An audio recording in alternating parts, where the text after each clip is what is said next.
Welcome to Business Bytes. I'm Mashudu Masuta. The JSE closed up 0.14% on 29,306 points. We spoke to Simon Fillmore from Independent Securities looking at Vodacom. I'm not sure if the share went ex-div today. I don't think it did, but we did see in September the share moved up quite appreciably. Probably in the last 3 months the shares moved up in the order of 25%.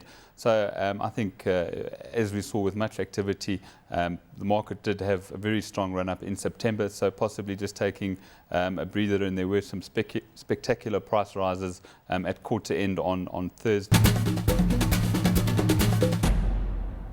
Today, the NSE closed up by 3% on 23,747 points. We spoke to Egie Akpata from BGL talking about the positive trend in the market. Start to the quarter as a good continuation of the activity last quarter and the last quarter, so it's 4 days up in a row. Obviously, it does show that people are probably rebalancing portfolios for Q4 to make sure they're in the right stocks going into the year-end run.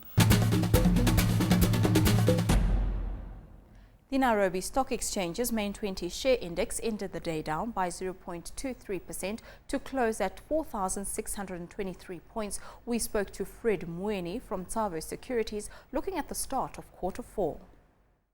We have crossed over to the last quarter, and I think this is the most interesting bit of the year. You've seen the index crossing over to 4,600, and I think that momentum is going to be maintained now because two things are driving the market that way. One, we're expecting the quarterly results coming through maybe in the next 3 weeks to 4 weeks to come. And then I think most investors are back again to try to square up their position. So it's going to be an exciting season. For more news and videos, go to abndigital.com.